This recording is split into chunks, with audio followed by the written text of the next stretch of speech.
고준 씨 같은 경우 우리가 이제 그 프랑스 매장에서 한 샤넬백을 구입했는데 네. 당시에 이제 120만 원에 샀었다고 합니다. 오. 근데 지금은 중고 거래 사이트에서 네. 1,800만 원에 거래되고 있다라고 하니 중고 제품도 그렇게 비싸게 그렇게 팔린다는 어차피 이제 120만 원 산 거는 중고로 팔아야 되니까 예. 이렇게 된다라고 했고 장윤환 씨 같은 경우 이제 결혼할 때 가방을 받았는데 16년 전에 한 3,400만 원대 가방을 받았는데 지금 이 또한 1,800만 원대 거래되고 있다라고 좀 말씀드릴 수 있겠습니다. 시어머니가 사주신 건데 이거 팔까 말까 고민한다는 이거는 얘기가 팔면 안 되겠죠. 팔면 혼나겠죠. 뭐 연초마다 돌아오는 연례 행사라고 봐야 할 것 같습니다. 또 명품 브랜드들이 일제히 가격을 올렸는데 이른바 이제 샤넬백 2천만 원 시대가 열렸어요.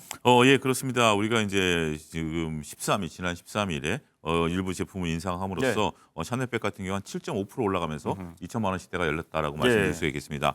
그 전에 이제 까르띠에라는 제품도 27일 날 가격을 인상함으로써 전반적으로 한 7.8% 정도 가격 인상 폭이 나타났다라고 말씀드릴 수 있겠고, 그다음에 에르메스 같은 경우도 스카프 가격을 12%나 올리면서 100만 원 시대를 열었다라고 말씀드릴 수 있겠습니다. 롤렉스 같은 시계 같은 경우도 전체적으로 한 5.7% 가격대를 올리면서 전반적으로 우리가 이제 명품들의 가격이 5에서 한 7% 정도 상승을 전격적으로 단행했다 이렇게 설명을 드릴 수가 있겠습니다. 네, 뭐 금값 상승에 따른 주얼리 가격의 상승도 있겠지만 뭐 모든 제품에 다 금이 들어가는 건 또 아니니까. 그렇습니다. 자, 비판적인 이야기가 나오는 게 항상 이제 유독 한국에서만큼은 더 이 가격 인상을 거침없이 단행하는 것 같다. 한국 소비자가 봉인가 이런 불만이 나오는 지점인데 실제로 그런가요? 한국에서 더 많이 올리나요?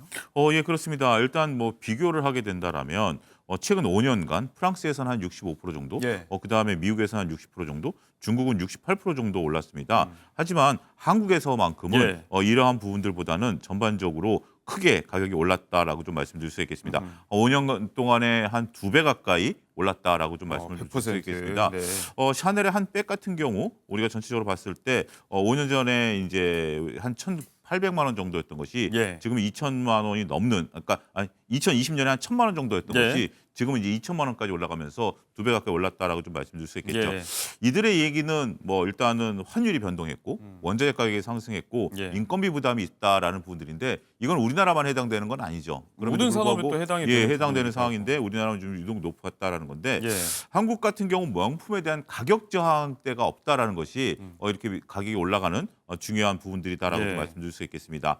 원래 이제 중국에서 소비가 좀 늘었었던 부분들인데 전체 소비량, 명품 소비량의 한 30%를 중국이 담당했었는데 이들이 꺾이면서 아무래도 수익성을 보존하기 위한 명품 브랜드들이 한국에서 이런 가격 저항력이 없는 상태에서 가격을 올리는 행태가 나타나는 것이 아니겠나 이렇게 좀 말씀드릴 수 있겠습니다. 그러면 왜 유독 한국에서 이런 가격 인상 전략이 더 잘 먹히나? 이런 심리적인 저항선이 없는 이유. 아무리 비싸도 찾는 사람이 있고 일부 제품은 여전히 없어서 못 판다고 하는데 그 배경을 저희가 좀 짚어봐야 될 것 같아요. 예, 그렇습니다. 전체적으로 봤을 때는 우리가 이제 명품이다라는 것은 희소성이 있는 거고요. 그다음에 내가 명품을 들었다라는 어떤 위상 뭐 이런 부분들이 있다라고 좀 말씀드릴 수 있겠죠.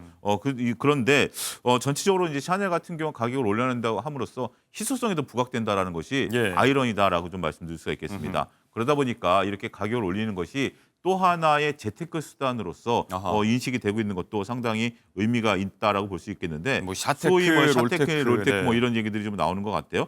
전체적으로 봤을 때 이제 이것을 보관하고 있다가 다시 되팔아도 수십만 원, 수백만 원까지 차익을 좀 볼 수 있기 때문에 지금 사두면 오른다 이런 인식이 전반적으로 우리가 이제 그 명품을 활용한 재테크의 하나 일환이 되고 있다 이렇게 설명이 가능하겠습니다. 실제로 이런 샤테크, 롤테크로 수익을 봤다는 성공담을 전한 연예인들의 사례도 좀 있었잖아요. 뭐 고준희 씨, 뭐 장영란 씨 이런 경우가 좀 생각이 나요.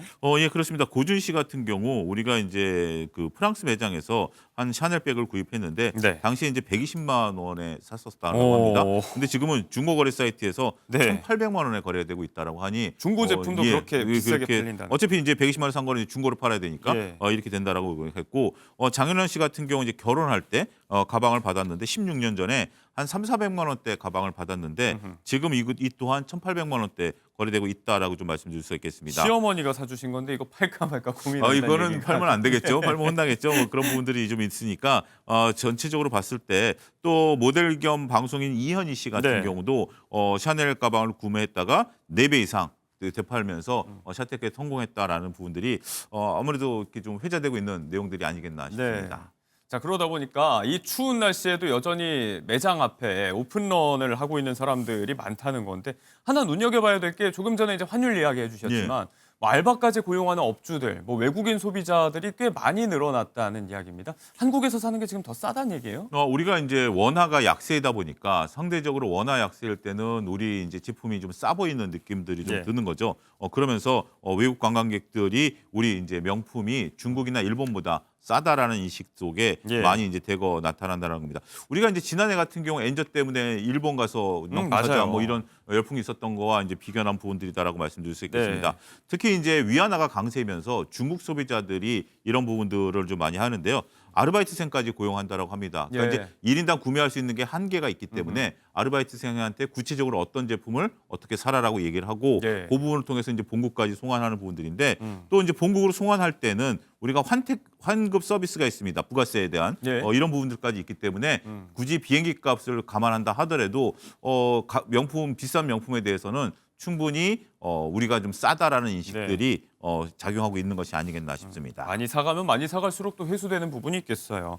자, 이런 환율 차이에 따른 뭐 외국인 소비자들의 유입, 그리고 오늘이 가장 싸다면서 재테크 차원으로 접근하는 층들도 있고, 자, 모두가 이런 건 아니죠. 소비 양극화 차원에서 워낙에 가격이 많이 비싸졌다 보니까 이제 다른 시장 쪽으로 눈을 돌리는 소비자들도 덩달아 많아지고 있어요.